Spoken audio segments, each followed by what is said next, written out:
innovation on display. Let's make this summit a catalyst for real progress towards a more efficient, resilient, and sustainable future. Thank you all for being here, and enjoy the event.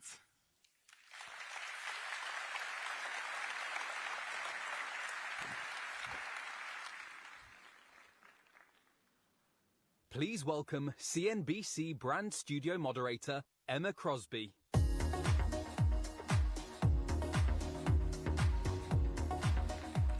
Thank you. Thank you very much. And well, a very good morning, everyone. It's great to see so many of you here. My name is Emma Crosby, and we are delighted that you can join us with what's set to be a really insightful session looking at how we can secure the energy transition. I'd also like to take a minute to welcome our online audience who are joining us today. Our conversation is being live streamed right now on CNBC International's social media platform. So welcome to you too.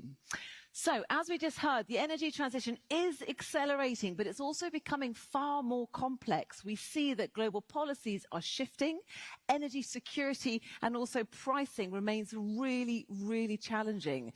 So what we propose to do over the next hour is to explore all of these issues and crucially ask how industry can take greater control of securing its own energy systems. In a short while, CNBC's Steve Sedgwick will be here with a fantastic panel of external speakers. But first, I'm delighted to welcome onto the stage now the Executive Vice President of Industrial Automation at Schneider Electric, Karl. A big round of applause, please, for Karl. Very good morning to you. Hello, Emma. Nice to see you. Now, we've only got 10 minutes. I'm going to push through a lot we've got to talk about. Karl, it's lovely to see you this morning. And of course, we're here in Copenhagen. We're talking about, from our speakers earlier, about the situation in Europe. And I'd love to get briefly your views on the situation, because we know electricity prices here are far more higher than the United States and China. There are still grid constraints. Competition is under risk. So what concrete actions do you want to see from policymakers to secure energy resilience? Well, good question, Emma. First, we have to realize that this year is the first year where energy renewable is becoming higher in terms of growth than coal. Right? It's overtaking over coal, right? It's the first year ever. So we have to celebrate. This is a huge path. Now renewable energy is taking over. The reality is that it's because of China and India. Very good thing, but it's not all over the world. And that's where we have to change. That's where we need an acceleration. We need to fulfill the commitment that we are making, and we need to deliver the path toward the net zero. And we are far away from realizing it. Just your question was about policymakers. Yep. If we look at Europe, a lot of commitment being taken into renewable energy and carbon emissions. This is super good. The reality is that we are far from delivering those targets. And this is back to reality. That's why beyond commitment, it should be action-driven. Action-driven first in order to deliver what we have been committed. Otherwise, it's a bit mistrust. Lots of legislation from European policymakers. You've talked in the past about it not being binding, and that's what concerns you. Do you think it's enough for your customers? Do you think the pace of change is fast enough? Good. You remember, 1 year ago, we had a discussion about the Clean Industrial Deal. Everyone was so excited about it. It was the new European Commission. Everybody wanted to have that. It was a framework in order to accelerate renewable energy, electrification, digitalization, all good. But it's non-binding. You're absolutely right. And the reality is that for big companies to make the investments, we need to have a clear framework. And that's why binding rules, kind of something that is really committed, is absolutely necessary. And sometimes you realize that without it, then there is big discrepancy between commitment and action. Back to your first questions. That's why, we need, for example, in the energy transition, we're talking about a lot on renewable energy. We don't talk about grid. And the reality is that we are expecting one regulation to come into play, which is around grid investment. And we know that we need that. In order to make the energy transition happen, we need not only to decarbonize at the customer endpoint, we need not only to have the production being much more greener, we also need the link between the two, which is grid investment into more software and more decarbonized network. Yeah. The good news is people don't have to wait necessarily for policymakers to move, because there's an awful lot the industry can do on its own. And actually, you've long argued that, haven't you? And you say it's mission critical for people to take control now. Don't wait for energy prices to fall. So what can businesses do to improve their own competitiveness? And that's a very good point, because people are our customers wanting to go into that direction. It's not only for sustainability, it's good business, it's cost competitive. And we have to showcase that. Technology is already available and technology is super competitive. Return on investment for some of them, it's between 2 to 5 years maximum. So it just shows that we have something tangible right now that we have to activate. We can take many examples, maybe just one, Yeah, please. if you allow me. We've been working, for example, with Roca, big company, and we needed to accompany them in their digital transformation. Why is that? Because it's a way to identify levers in order to reduce emissions and in order to reduce cost savings. And we did that by implementing all the automation technologies in order to decarbonize and in order to save energy and save money at the end of the day. So that's the example I really wanted to share. Just in terms of decarbonization target, we're talking 50% emission reduction. So it's quite significant. And I wanted to share that because sometimes we think digital transformation and digital technology, well, you know, it's something attractive, but we want the outcome. What does that mean concretely? And we're talking about big business. We're talking about competitive solutions. That's a great example there. Roca, of course, the bathroom manufacturer that's taken decisive action and is seeing tangible results. A lot of people will say it's very expensive, isn't it? And the cost of borrowing is very expensive right now. Do you see that as a barrier for industry to take control of its own energy needs? Well, honestly, if you want, the reality is that less than 20% of the industry in Europe is electrified. Is there a barrier in terms of technology? There is no barrier, but only less than 20% is electrified. When you electrify, then you can work on energy savings. So the first element is how to accelerate electrification. In Europe, electrification rate has been stagnant for the past 10 years. We are only 20% electrified, 20 to 22% electrified in Europe. And other geographies are going much faster, China, etc. So why is that? Technology is there. So that's why the ROI, the return on investment that you were talking about, comes into play. We have to showcase segment after segment, industry, hard-to-abate sector, building segment, etc. Sector after sector, what's the return on investment by implementing all those technologies? And again, I said it earlier, it's good business. Between 2 to 5 years ROI, so it means that, yes, it comes into play, and it's tailor-made solution by segment. It's application-driven. It makes good economic sense. Okay, let's talk about technology. You're going to talk about technology a lot over the next 2 days. And some extraordinary examples of brilliant tech out in the halls behind you here. AI now continues to be the headline technology at the moment. So where do you see briefly industrial AI? And it's absolutely critical to understand that today the industry, the way it's behaved and the technology that we're setting up is very much locked into the ancient world. What do I mean? It's everything related to what we call software-defined automation. What is that exactly? It's a decoupling between intelligence and hardware. And this is what's going to happen.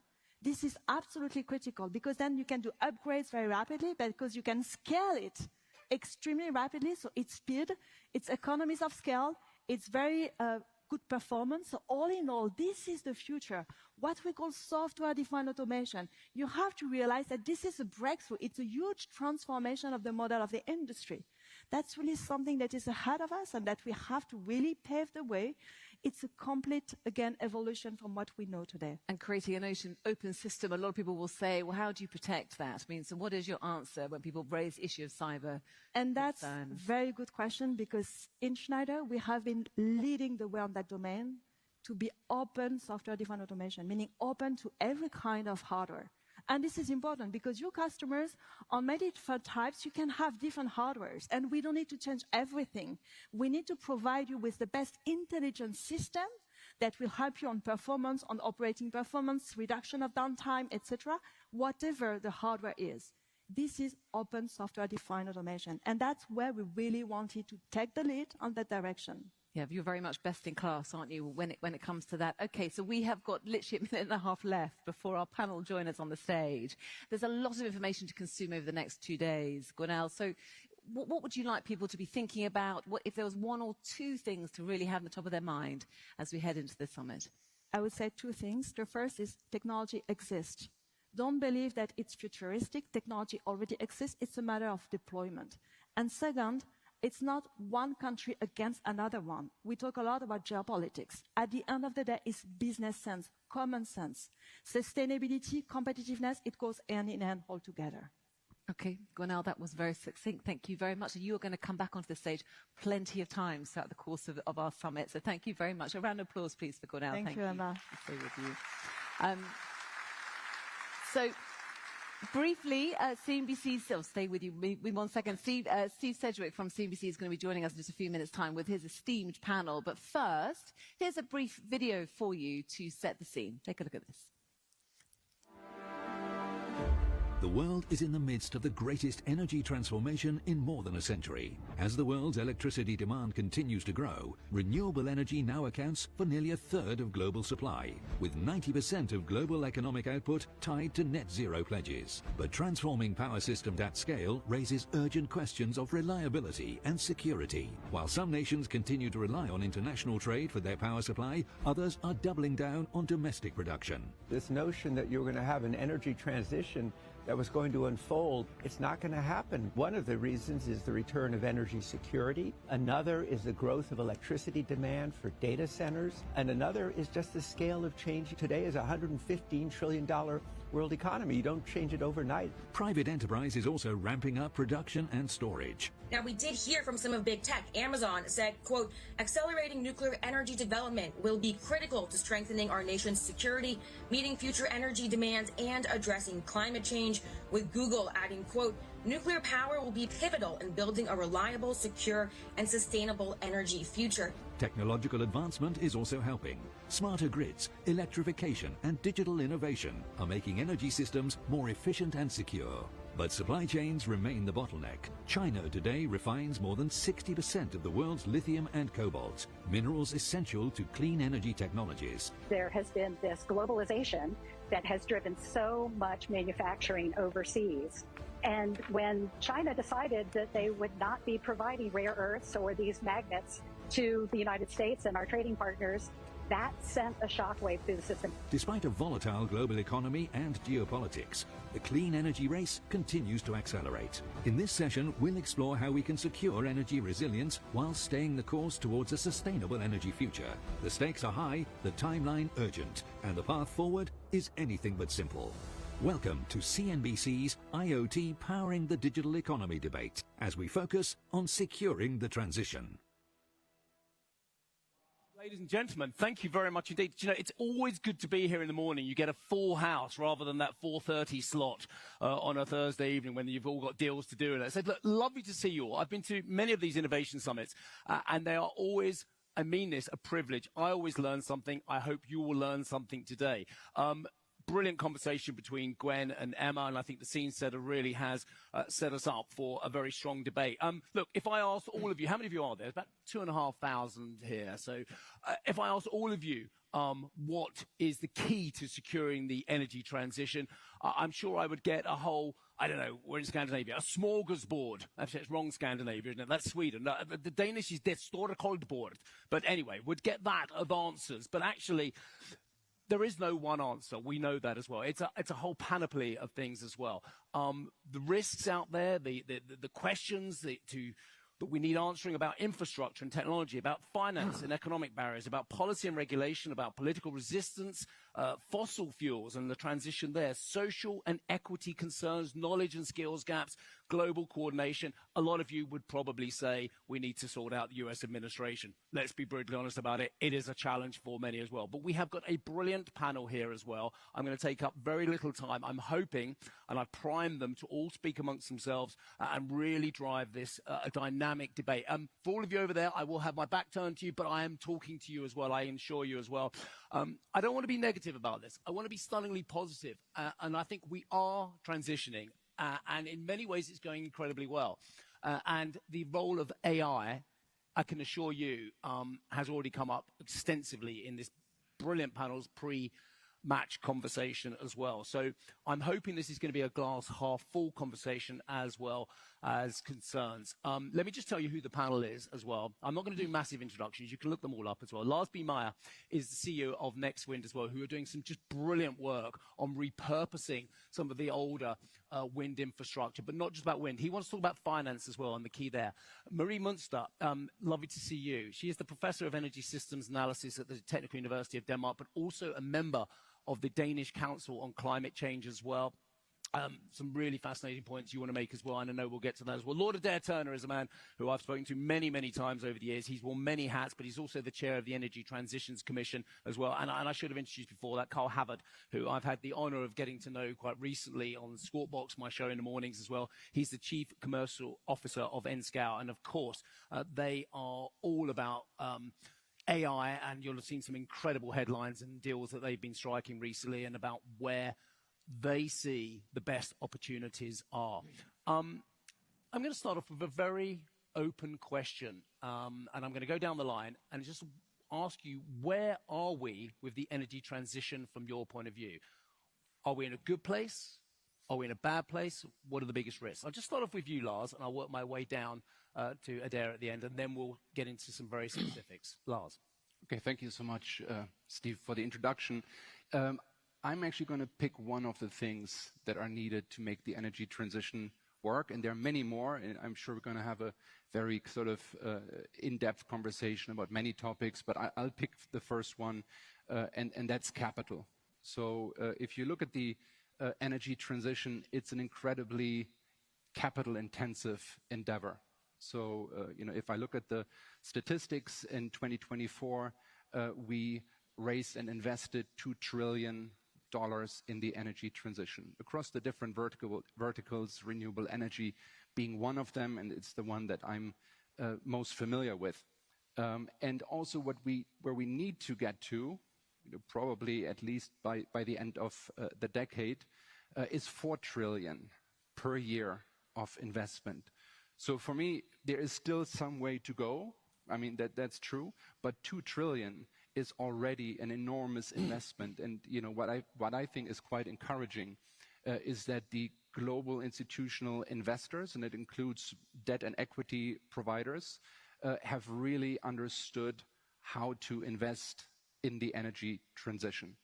My company is one good example. We're 5 years old, so you could maybe even call us a startup, and we've already secured 2.76 billion euros in capital that we're investing in a decentralized, decarbonized infrastructure across Germany. So we're focusing on the German market, but already today, after 5 years, we're producing enough electricity to power the city of Frankfurt, or the energy consumption of a city of the size like Frankfurt. And I think that's a pretty encouraging sign, and I hope we can keep that momentum over the next few years. Okay. Look, in the early stages, a lot of these renewable investment funds have had some real problems as well. Have we learned a lot of the lessons about where to invest in renewable energy, where to invest in the transition? Yeah, but the picture is constantly changing, right? I think, what we have to realize, it's a super dynamic environment. So again, I'm going to pick Germany as one example. Where close to 60% of the electricity consumption comes from renewable energy sources. If you think about this, that's really important that we keep sort of investing in the renewable energy infrastructure, but renewable energy is a variable source of energy. It's an intermittent source of energy. It doesn't produce electricity when the sun doesn't shine and the wind doesn't blow. So I think where the next wave of investment has to come in is in the flexibility of that system. Because if you're approaching, let's say, 80% of variable sources in your power mix, you need to address the concern of flexibility, and that could be batteries, that could be the demand side, that could be backup power in some cases as well. Okay, Lars, I need to wrap you on the knuckles here. I'm the moderator, and I know for a fact that Marie wants us to talk about flexibility. So you've just given the most beautiful segue to the next guest. That was supposed to be my job, but you've done it, but thank you very much indeed. Marie, flexibility is absolutely at the pivotal point for you. It is. I think I'm quite optimistic in terms of production from renewable energy coming online. It's being competitive. And so we are seeing wind and solar being deployed at a large scale, which is also what we just heard. But what we are needing now is flexibility. We have some hours where the electricity prices are negative, increasingly, and we have some hours where the electricity prices are very high. And the way that we are going to integrate all this renewable energy is through flexibility. And we have 4 ways of doing that. So we have flexible generation, which we've had a lot of. Now we need to talk about backup generation. Plants standing still most of the time, delivering for a few hours of the year. We need storages, we need transmission, and we need demand-side management. And the beautiful thing is we have all these options to solve this problem, and that AI, digitalization, and automation can help us get there. So this is the good point. And if I can tell a short anecdote, yesterday I was with a delegation from Ukraine on energy. And I was very optimistic because they told me they're keeping their climate targets. Wow. Yes, they're keeping their targets. And how can they do that? They do that by deploying solar, for example, on rooftops at home, together with batteries. This increases their security of supply. It improves the climate, and it gives them a better price because it's cheaper for them than buying from the grid. So I think this is the way forward, right? We need to see this climate and the economy and the security of supply together. And the way we do this, all of it, is with flexibility. Marie, that's fascinating, and I didn't know you were going to go down the Ukraine route, because that is a brilliant case in point, isn't it, Ukraine? Because we have spent most of the last 3 years watching Russia pounding these nuclear sites, pounding their big electricity generating sites as well. And this point will come up. Do we go localized solutions, or is it the big picture solutions as well? I mean, I've spoken to DTEC and others about this as well. So that is absolutely fascinating. And there is no one answer, is there, Marie, whether it's localized solutions or big power networks? No, but I think that we are now starting to see a value in these distributed energy systems and the local solutions. Also local solutions. Especially for a country at war. Yes, because they also improve our security of supply. So we can become independent in terms of no longer importing our energy, and we can have a higher security of supply when we deploy this in a smart way with these distributed energy systems. Brilliant. Karl, I was checking the time. We did very well before going down the AI rabbit hole. We probably spent about 7 minutes, but you are an AI specialist. Again, have a look at the Nscale headlines recently. It is quite extraordinary what you could be doing will be doing over the next couple of years as well. I've got you down as a very average UK TV company, TV show called Location, Location, Location. For you, that is absolutely pivotal in many ways of where we build our sites, where the cheapest energy is. Yeah. So, shame Kirsty and Phil aren't here. Yeah, well, indeed. But no, to try and answer that question, also the opening question as well, where are we in the state of transition of energy? And looking through the only lens I can look through, which is AI, we have 2 rabbits running at different paces. So we have AI infrastructure being developed at pace with new iterations coming out every single year. Each requires a different power demand, and yet we have the power industry trying to keep up in order to be able to help data center providers and other companies such as Nscale to deploy on a renewable basis. Unfortunately, where we are at the moment is renewable energy, which is in abundance, is not able to get into, in the UK's example, into the national grid at the same click that AI infrastructure is being deployed. So decisions are being made at a fairly high level to say, well, I'm not going to wait for that. I just need to get my next model trained, and I want infrastructure deployed now.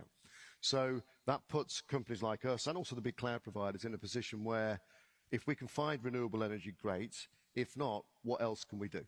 And therefore, we have to look at different alternative solutions to say, can we get renewable energy piped into the data center? Can we use batteries to store that? So when we come off grid, we can use that stored power and sort of reduce the burden on the grid. I would love AI to be a catalyst to help citizens of various countries benefit from renewable energy. So it becomes a fast mover to say, not just it's the data center and you have a divide there, you've actually got the local communities and the wider communities also benefiting from renewable energy as well. That said, I mean, the backstage, we did talk about what are the main drivers for renewable energy. I since learned that AI is nowhere near the size of AC, which is the air conditioning need over the next few years. So, but at this moment in time, it's absolutely, a key. Brilliant answer. But you asked the question, can we put the energy needed in the same location as where the energy demand is greatest? Can we hook up the AI data centers to that renewable energy? And well, the answer is yes, isn't it? For greenfield sites, yes. But I think where we are at this moment in time, and because of the demand that's required, we're looking at brownfield sites where energy is already located within that, and therefore the source may be slightly different. But in the UK, the AI Growth Zone initiative's really interesting. Everybody's claiming to have a pathway to, up to God knows how many gigawatts of power. But to your point earlier, Lars, time frame is 2030. Today, we, in certain areas, are not quite there as yet. And the cost of energy varies as well, region by region. So that's another variable. Adair, you chair the Energy Transition Commission as well. Tell us a little bit about your experience and where you think we're at on this transition. Well, if I look at three different things, I'm in a very different position. I'm in sort of bad, bad, good. If I look at the climate and emissions, the story is bad. We haven't yet peaked emissions across the world. The concentrations of greenhouse gases in the atmosphere are still going up quite fast. The temperature has gone above 1.5 degrees centigrade. We will not limit it to that on an ongoing basis. And even the Paris commitment to limit it well below 2 degrees centigrade is clearly at risk. We will have to do a lot to meet that. The politics from America are terrible, to a much greater extent than I thought. I always knew this American administration under President Trump would not be interested in action on climate change, but what has shocked me is the desire of the Americans to stop anybody else taking action on climate change. So put those two together, that's a bit depressing. But when I try to cheer myself up, I look at the technologies, because what we are seeing is an extraordinary pace of technological advance. The crucial thing to understand about getting to a low and zero carbon economy is that it's fundamentally, about 70 or 80%, it's about two things. It's about decarbonize your electricity supply and electrify as much of the economy as possible. It's as simple as that. And what we have seen develop over the last 50 years, but with an extraordinary acceleration over the last 10, is a set of core technologies which will enable us to do that. Cost of solar PV panels over the last 50 years has come down not 90%, not 99%, but 99.9%. It's down 90% in the last 10 years. It's down about 50% in just the last 3 years. But alongside that, and I would really concentrate on this, what is happening on batteries is extraordinary. Battery prices are in free fall. They're down about 95% in the last 10 years, but the last 2 years has been absolutely amazing for those of us who are in this space, and a huge amount of innovation, both on battery chemistry, getting more watt-hours per kilogram, watt-hours per litre, and in terms of the way that one deploys these with simple containerized solutions that put together all the inverters, the transformers into simple containers. If you add that with what's happening on wind turbines, more in China than elsewhere, costs collapsing, electrolyzers coming down, amazing developments in electric vehicles, both at the four-wheeler, the three-wheeler, the two-wheeler space, and the heavy goods vehicle space, as well as light transport. Take all those technologies together, and to a far greater extent than 5 or 10 years ago, I'm confident that we have the technologies that can take us a hell of a long way towards a zero carbon economy. Now, There's been a whole mention of flexibility, and I can't avoid flexibility because that is now the core issue in power systems. It's not how to produce a kilowatt hour of electricity. I mean, the cheapest way to do that in most parts of the world is either solar or wind. It's what to do when the wind doesn't blow and the sun doesn't shine. But we do increasingly have the technologies to do that. And in particular, and this is an interesting thing that's come out of our latest work, it's going to be very easy to do in what we call the global sun belt of Latin America, Africa, India, Southeast Asia, places where the sun shines pretty much every day. Solar plus batteries is going to be the killer app of the energy transition to a far, far greater extent than people have yet realized. Look, I was going to ask you about Trump. I might come back to it afterwards, and there was only going to be one more question on it. But actually, I think what we do is now we just open this up. I have primed the panel. They're going to just argue, debate, talk amongst themselves, quite aggressive now. And I'm going to start off with Marie, who wants to just pick up on the key point that Adair just made. Yes, I was very agreeing with what Adair was saying, and I wanted to chip in with an example. We did an analysis recently in the Danish Climate Council, and we looked at how big is the problem if we have almost only wind and solar in a Danish system. And obviously, if we just have wind and solar and we don't do anything about flexibility, we are going to hit problems. So we found the worst weather year in 38 years, and then we constructed a 100-year bad year with cold weather, Dunkelflaute and all that. And then we said, what if somebody gets the idea to cut our transmission lines to Norway and Sweden at the same time? Then it gets pretty bad. We lose electricity in a lot of hours and a lot of power.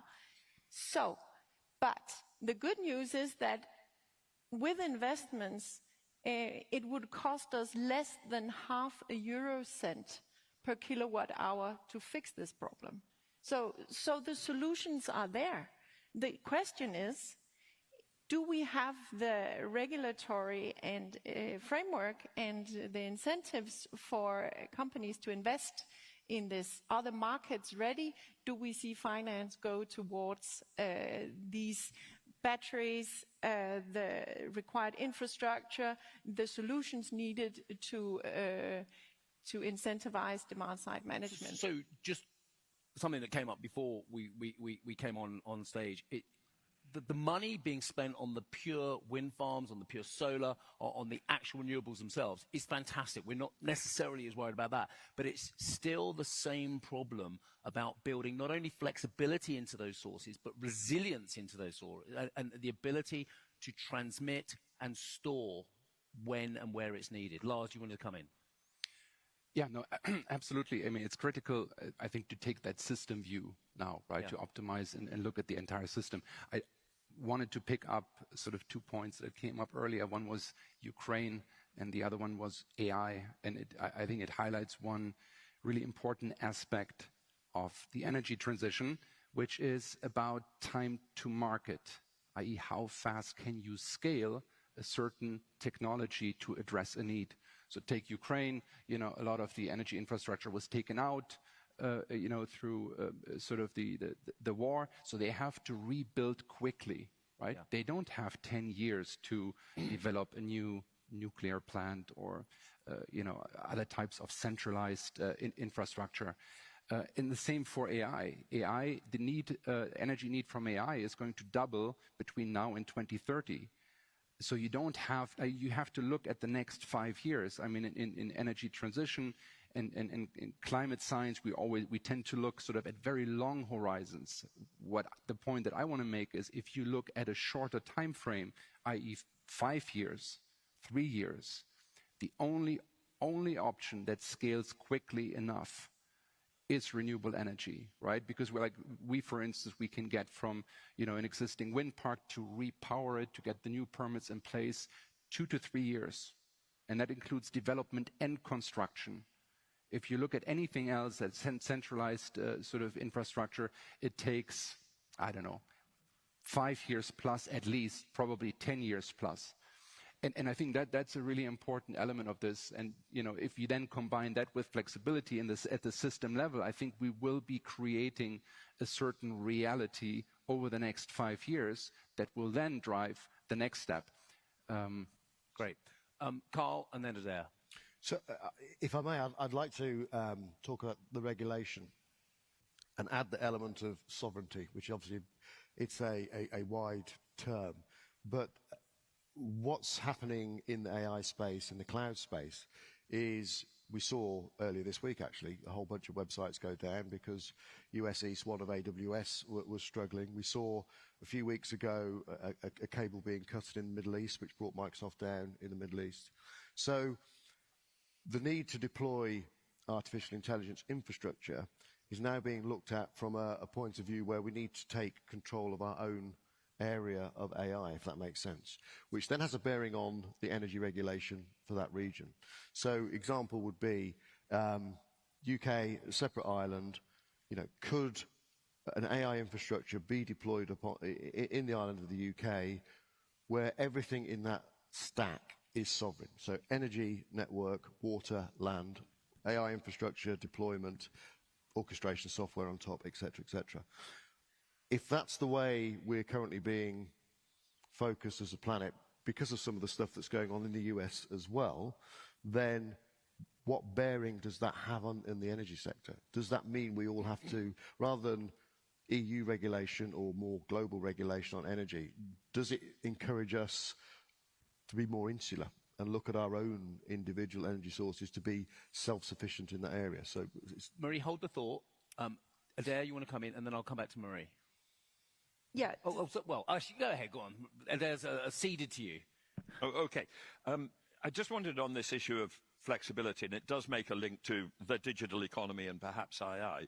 It's incredibly important when we talk about flexibility, we talk about demand-side flexibility as well as supply. We can solve these problems of systems which are heavily dependent on intermittent renewables by putting battery storage, hydrogen storage, gas turbine backup, and the battery storage can be either utility scale or it can be decentralized. And that will be a key part of how we solve these problems. But demand-side flexibility is incredibly important. Probably within the residential environment, something like 25 to 30% of demand for electricity doesn't have to occur at a specific time. It can be time shifted away from the peak. And that is things like charging your electric car, also forms of heating with well-insulated houses can be time shifted. But it's also true in industry. There's a lot of opportunity, for instance, to create storage devices in industrial heat powered by electricity where you can shift the electricity demand away from peak. And this is hugely important because about 40% of all the investment that we will do to build this hugely bigger electricity system we need for the future. And to give you an idea about it, you know, the world now consumes about 30,000 terawatt hours of electricity. By mid-century, to have a zero carbon economy, we think the world will be consuming somewhere between 70 and 90,000 terawatt hours of electricity. 60% of the investment to get there is on the generation side, but 40% is in grids. Long-distance transmission grids, local distribution grids, and the cost of grids is not driven by the total number of kilowatt hours or terawatt hours that they consume. It's driven by the peak.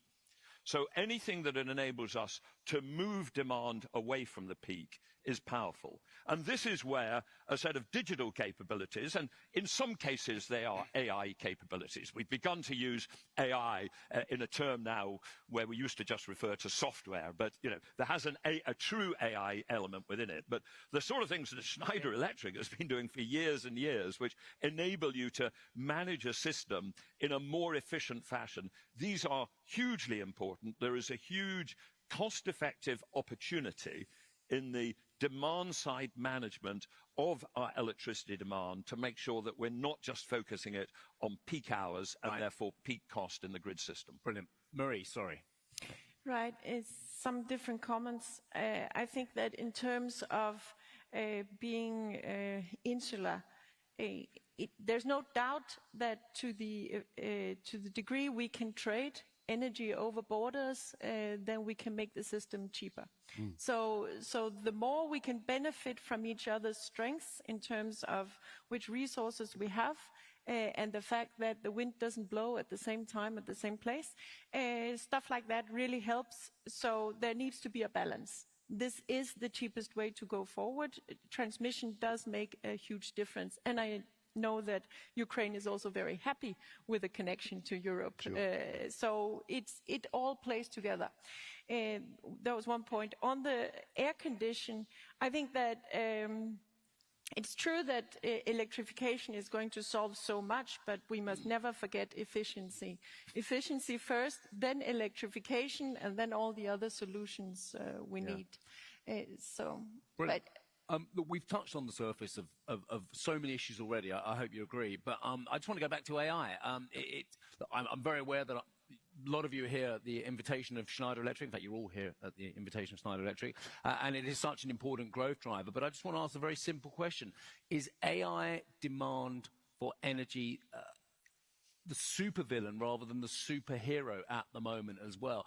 I say this knowing that I have someone on the panel whose bread and butter is developing AI infrastructure. The voracious demand, Karl, for energy from AI and from data centers and from the hyperscalers as well, it is throwing out all kinds of numbers which are just blowing the modeling that we had previously out of the water. Superhero or supervillain? Depends how you define what a superhero or supervillain is. I think back to my point earlier, AI can be the catalyst to get renewable, into the system for everybody. But I think AI in its current form, I take your point about AI being software. I would disagree with that. No, I said some of what we're now calling AI isn't AI, but there's a real bit which is AI. Oh, that's true. This is a very important point for all those software companies whose valuations have gone through the floor since the advent of AI. But that's another story. We'll do that one another time. Karl. So at this moment in time, AI is probably in its early infant stage when it comes to energy demand. Majority of energy being used for AI in the last 18 months, 2 years, has been for training models. So all the model makers in the arms race to get their foundational models out is a very predictable use of energy associated to AI. They do their training runs. They can schedule those accordingly. Ideally, the sooner the better, because they want to get their software releases out there. But we're now moving into a world of inference where that demand is less predictable. So every time you write a prompt into ChatGPT, Anthropic, Gemini, pick your flavor, a GPU is firing up somewhere or several GPUs in order to give you the answer accordingly. And therefore, the more people that start to use it, I don't know whether you saw the Boris Johnson video last week. He's even using ChatGPT now. He says it in a very strange way. But the millions and millions of people, up to billions of people, are now going to start to inference the AI.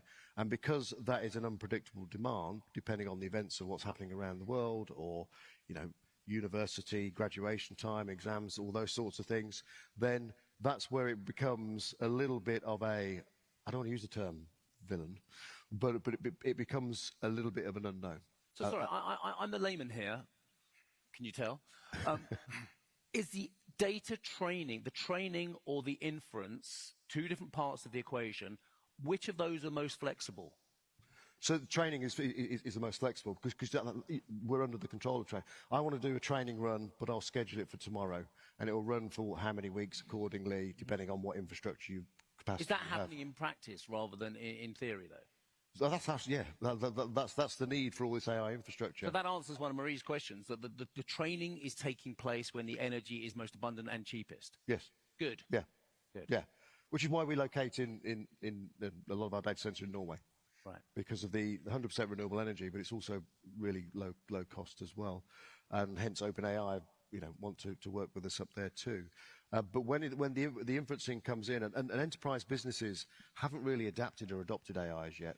They're still working out, they're in sandbox environments, they're still working out how to, use AI for predictions of the financial markets or whatever it might be. Once that becomes a thing, then AI won't be called AI, it'll be ubiquitous and everybody will just be using it. Yeah. And that's where the inference demand will be huge. Yeah, I love the idea of all these students getting up at 3 a.m. because the energy's cheaper and doing all their work. That ain't going to happen, is it? Marie? I have a question, because I would love to have an idea of what is the climate impact of me using ChatGPT on a daily basis. Like, I would love to see a small count saying, okay, this was now you're generating videos and we are going. So I would love to see that too. And I think transparency of that in the marketplace at the moment isn't what it should be. And wouldn't it be great if every access to a ChatGPT or every prompt you did, there was a little indicator of how much energy is used? It's totally feasible because we know what's being drawn from the GPUs, whether it's NVIDIA, AMD, Intel, etc. We know exactly the workload, and therefore, it's just a development thing to actually put that indicator in, and that would then create awareness in the market of actually what is being used. Okay. I'm going to go to Lars and then Adair afterwards. Yeah, I just wanted to pick up the superhero versus supervillain. Good, thank you. Point and talk about the relationship, potential relationship between AI and clean energy, renewable energy, or the energy transition as a whole. And I think the relationship can be really symbiotic. So I think it can be a powerful force in the energy transition. If we look at the thing, what Adair said, the grid is congested, the central grid, it's really difficult. I know, from the experience in the German market, if you want to connect a data center close to Frankfurt, there is simply no grid connection available. I think you have to wait now for 7 years to get, connected to the grid. So what do people have to think about as an alternative? And that alternative, in my view, is co-location. So how can you co-locate your source of electricity with your use of electricity very close by? And that's why I think there's a lot of intelligence that can go into the architecture with which we are building out sort of the AI infrastructure.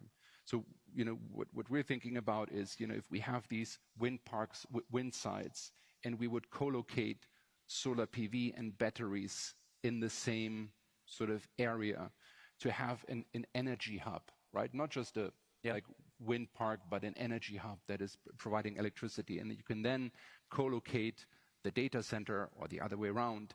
I think there is a path to a much healthier sort of future that is in line with the energy transition, and it's going to be driven by the need that AI introduces into the system for more energy. There.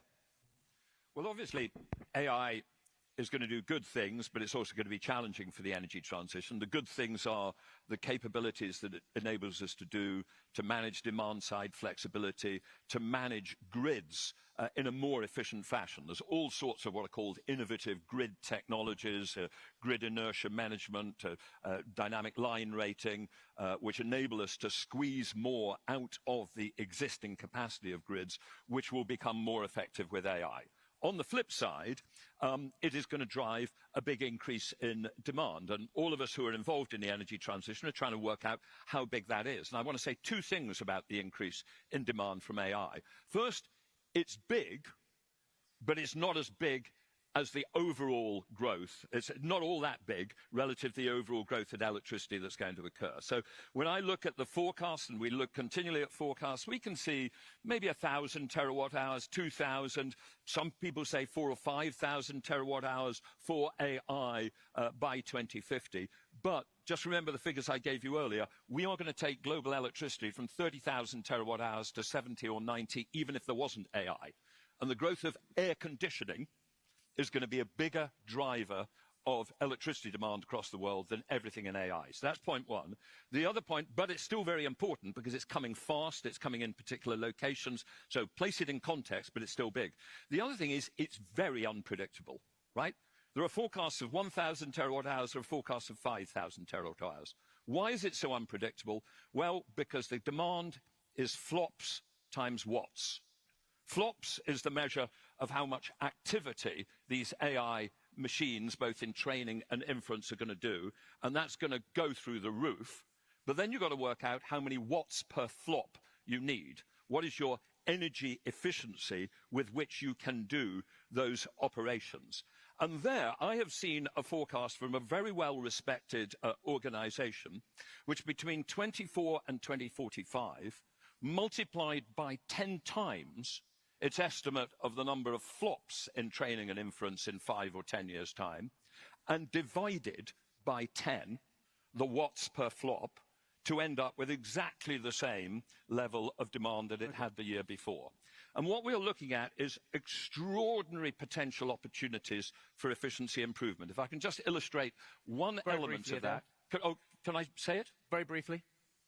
Your brain can do about an exaflop, 10 to 18 calculations a second, on 30 watts of power. At the moment, an AI center needs about 2 megawatts. That's 8 megawatts. That's 200,000 times less efficient. If we can only work out how to run data centers with the same efficiency of the human brain, we have almost limitless ability to reduce the watts per flop. That's your human brain compared with mine, Adair. I hasten to say. That wasn't a joke. Marie. Well, I wanted to follow up on the point on localization of data centers, because I think that what we see also in a Danish context is that there's a lot of excess heat from data centers which can be utilized depending on where we locate them. Yeah. So the co-location in terms of ensuring that we can get this sector coupling, which also brings flexibility and efficiency into the game, is really important. My one point. And then there's one thing we didn't discuss so much, which is this long-term versus the short-term issues.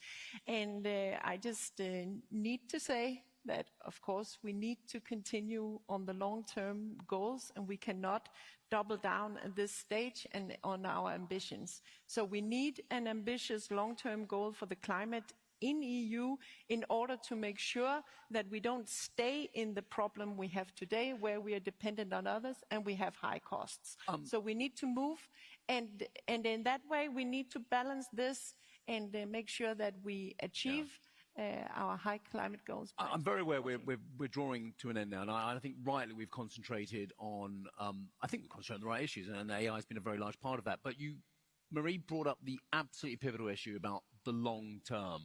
And if anything's been about the long term, it's the process that started with Kyoto and then began with the Paris Agreement and then moved on at various COPs. We've got a COP coming up in a couple of weeks, and you can barely see news of it on the airwaves. And I think my own channel is a great case in point. We were all over it for years. I've been to many, many COP meetings as well, and it seems to have been downgraded in importance.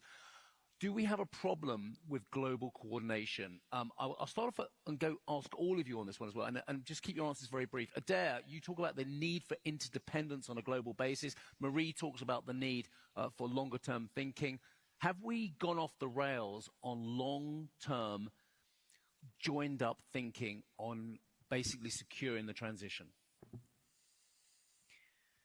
Well, I've just come from Antwerp from a meeting of the global shipping industry, who earlier this year announced a really huge step forward in global coordination, which was a global approach which would eventually end up with a global carbon price on shipping to encourage the adoption of new energy fuels like methanol or ammonia in a place of the heavy diesel which we use in shipping at the moment. And on Friday, last week in London, that was voted down by the opposition of America, Russia, Venezuela, Iran. An interesting axis of something, but, and Saudi. So, look, there are huge threats to global coordination. There's huge threats to the coordination of the COP process, the Conference of the Parties, the process. And I think there's also a huge challenge that we have to engage with. I mentioned these fantastic technologies which are being developed earlier. Apart from the digital coordination and the AI technologies, where there is a spread of companies across the world involved, including, for instance, Schneider Electric, when you go to the core hardware technologies, solar, batteries, EVs, it is incredibly dominated by China. And I think we're going to have to find a way of engaging with that, yes, developing our own domestic supply chains, but not cutting ourselves off from the amazing flow of innovation and cost reduction which is currently occurring in China. I better keep to time. My last panel I did in Italy, I was 45 minutes over. I'm doing mildly better. Karl, 30 seconds if we can. I think it's interesting about the global coordination. I think, wouldn't it be nice if we had peace, love and harmony across everything, in everything we do as a human race? Thank you. For when it comes to energy and, you know, the small part that AI plays in that, you've always got to come back to individual nations or individual regions having their own motivations. And I think if there could be some mechanism, and I don't know what that is, in order to align the motivations for what we're trying to achieve here, whether it's, you know, associated with environmental elements or sustainable elements, etc. If there was alignment there, then we could move forward. I don't think we'll ever get that alignment. That's my personal opinion. Marie? Well, I think that the work of the IPCC, I recently joined as a lead author on the upcoming report, and the Paris Agreement and the global cooperation also with the IMO obviously has its faults, and there are huge problems in achieving really the pace that we need. We all feel the climate changes already, and there are very disturbing news about what the planetary boundaries we're exceeding. So, I mean, it's not perfect, but it's the best we've got. Yeah. So we need to put our efforts into making it work as well as possible, and really give our support to the institutions and the people who are trying to bring this transition forward. And finally, Lars. Yeah, so there are two different layers of global cooperation that are really needed. You know, one is political. The political layer, I'm going to skip that, and I'm going to focus more on the global cooperation at the supply chain level. You know, from a practical point of view, operating, running a company, that is absolutely critical. If you look at this, and this also goes to the point on China, there is so much of the supply chain in solar, but also in wind and batteries that is coming from China, so that the cooperation in that supply chain across borders is absolutely critical, and the driver will not just be sort of ideology or doing the right thing, but it's going to be commercial incentives that will drive the global cooperation at the supply chain level. Brilliant. Look, we're only 51 seconds over, which is a world record for me. I just want to thank all of you, actually. You've been, and especially you lot over there, because I've had my back turned to you most of the time. You've been brilliant. You've been the best. You lot were pretty good as well. But thank you very much. I think we've touched a lot of issues, you know, whether it's dependence, interdependence, cooperation needed to work for local solutions as well. AI, superhero, supervillain as well. Time to market, our timescale of thought process, and where we are on global cooperation. We've covered a lot of issues. I do want to thank this fantastic panel in no particular order. Lord Adair Turner, thank you, sir. Karl Havard, thank you very much indeed for that as well. Marie Münster, it's been a real joy meeting you as well. And Lars B. Meyer, thank you, sir, as well. Thank you all very much indeed for joining us on this debate.